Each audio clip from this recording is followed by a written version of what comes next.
475 anos antes de Cristo, um criador de peixes chamado Fan Li escreveu um manual. Não era um livro de filosofia, não era poesia. Era um guia prático de como nunca mais depender de ninguém para se alimentar.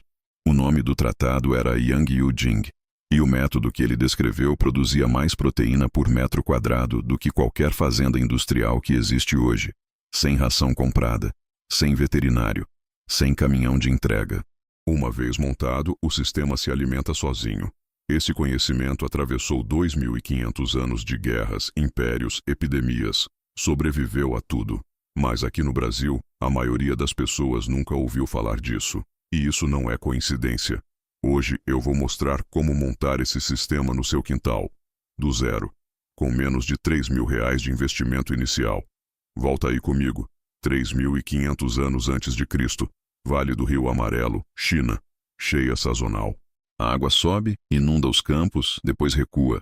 E quando ela vai embora, deixa peixes presos em poças rasas. Os agricultores olharam para isso e pensaram, e se a gente cavasse um pouco mais fundo? Simples assim. Cavaram. Reforçaram as bordas com argila. Os peixes ficaram. Se reproduziram. E quando a família precisava de proteína, era só ir até lá. Isso não era tecnologia. Era observação. Era perceber o que a Terra já estava tentando fazer e só dar uma ajuda. Na dinastia Shang, por volta de 1600 a.C., inscrições em ossos de animais, que era como eles registravam coisas na época, já mencionavam pesca no jardim. Arqueólogos interpretam isso como tanques de peixe integrados às hortas. Os nobres tinham carpas douradas por estética. O povo comum tinha carpa comum por necessidade. Dois sistemas, o mesmo princípio. Um exigia permissão do imperador, o outro não.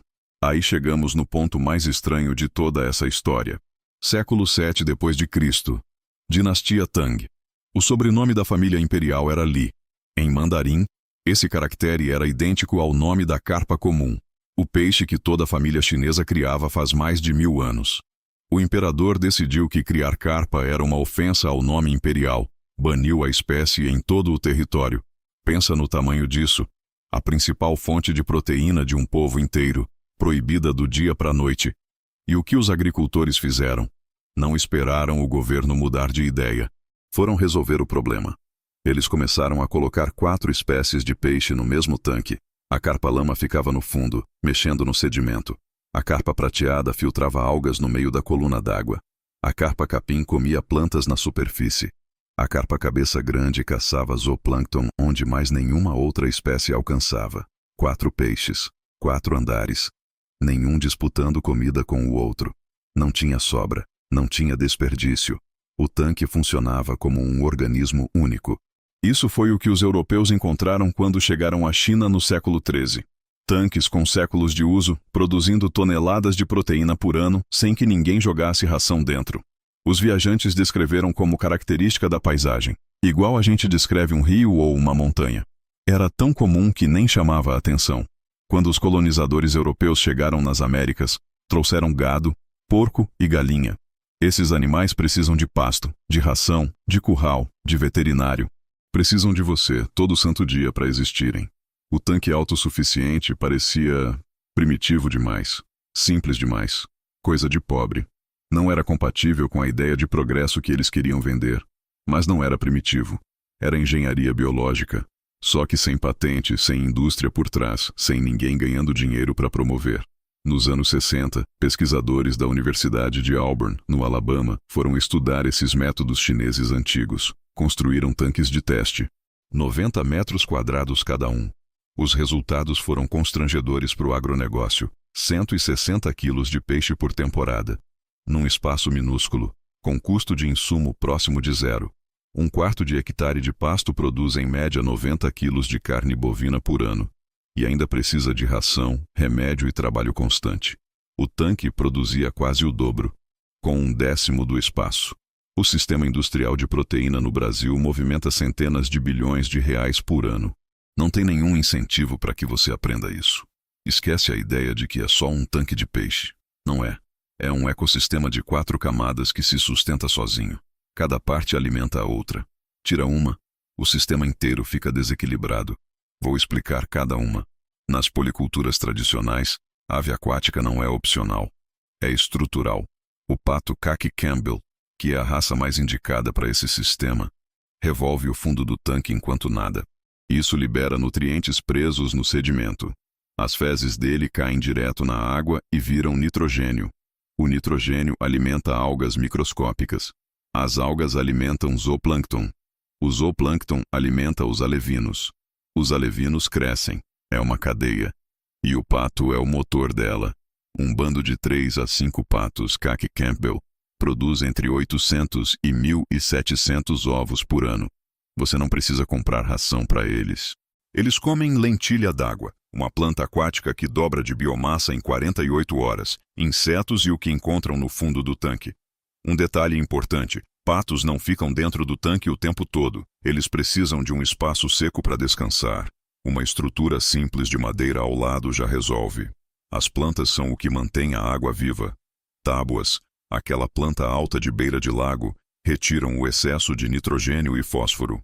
Sem elas, esses compostos acumulam e a água vira um caldo tóxico. Lírios e vitórias régia fazem sombra na superfície. Isso reduz a evaporação e impede que algas indesejadas tomem conta em dias de muito sol. A lentilha d'água é a mais importante. Parece nada. São bolinhas verdes flutuando. Mas ela tem mais proteína por peso seco do que a soja.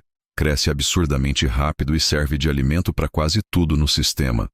Patos, peixes herbívoros, até galinhas, se você quiser integrar. A lógica das plantas no tanque é essa. Elas são os rins e os pulmões ao mesmo tempo.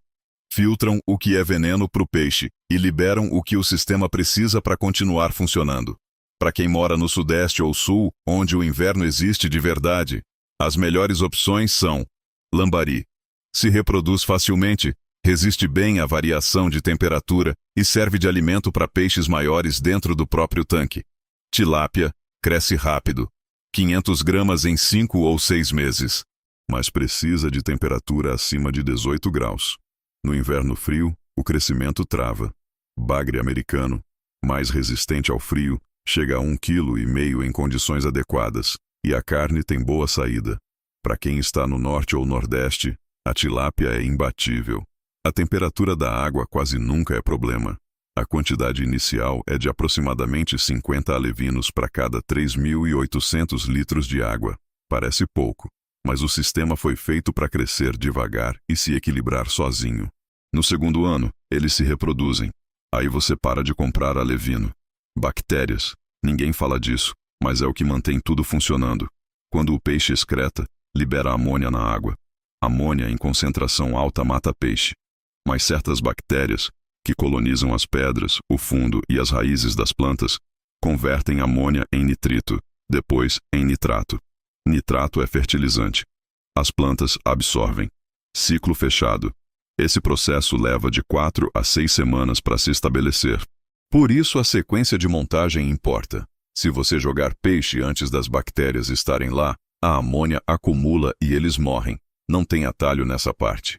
Custo inicial estimado: entre R$ 2.400 e R$ 3.000, dependendo da região e de como você vai impermeabilizar.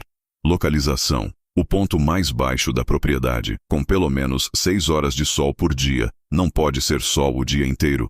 A água esquenta demais e perde oxigênio. Tamanho: para uma família de 4 pessoas, o ideal é um tanque de aproximadamente 3 metros por 4,5 metros, com 1,5 metro de profundidade no centro. Isso dá em torno de 20.000 litros. Impermeabilização: 2 opções. Argila úmida compactada. Se você tiver acesso, é gratuita e durável. Ou manta EPDM, que é a borracha usada em coberturas. Custa entre R$ 200 e R$ 400, dependendo do tamanho, e dura décadas. A sequência que não pode errar: primeira semana. Coloca as plantas. Deixa elas por 2 a 4 semanas. Elas vão começar a colonizar, as bactérias vão aparecer, a água vai ganhar cor. Depois das plantas estabelecidas, coloca os patos. Eles vão começar a trabalhar o sedimento e fertilizar naturalmente. 30 dias depois dos patos. Aí sim, os peixes entram. Essa ordem não é burocracia. É biologia. Primeiro ano, os patos começam a botar ovos em torno do 5º mês. Você vai ter ovos sobrando antes de ter peixe. Use isso. Segundo ano, Os peixes já se reproduziram uma vez. O ecossistema começou a se entender. Você vai colher os primeiros peixes maiores. Terceiro ano em diante, você não compra mais nada. Não entra ração, não entra alevino. Você só vai até o tanque e colhe. Sul de Minas, Serra Gaúcha, Santa Catarina em altitude. O tanque pode congelar superficialmente. Os peixes sobrevivem no fundo. O que mata não é o frio, é a falta de troca gasosa. Se o gelo selar toda a superfície, o dióxido de carbono acumula e eles morrem asfixiados. Solução: um aquecedor de piscina de baixa potência posicionado perto da superfície. 40 a 80 watts já mantém um buraco aberto no gelo. Gasto elétrico irrelevante. Os patos não precisam de aquecimento, só de um abrigo seco e protegido do vento. Eles são mais resistentes do que você imagina. Fan Li não inventou nada. Ele só olhou com atenção para o que a natureza já fazia e parou de lutar contra isso. Esse é o sistema que alimentou mais gente ao longo da história humana do que qualquer outro. Mais do que o gado europeu. Mais do que a soja transgênica. Mais do que as fazendas de frango industrial que existem hoje. E cabe no seu quintal. Você não precisa de terra. Não precisa de trator. Não precisa de financiamento agrícola nem de subsídio do governo. Precisa de água, sol, um buraco no chão e paciência para deixar a biologia trabalhar. Daqui a 3 anos, quando o preço da proteína animal continuar subindo, e vai subir, você vai estar colhendo de um sistema que não depende de caminhão, de frigorífico, de greve de motorista, de câmbio do dólar. Isso é o que soberania alimentar significa na prática. Não é romantismo. É um buraco com água no quintal. Se quiser montar o seu, começa pela impermeabilização. Resolve isso primeiro. O resto vem depois.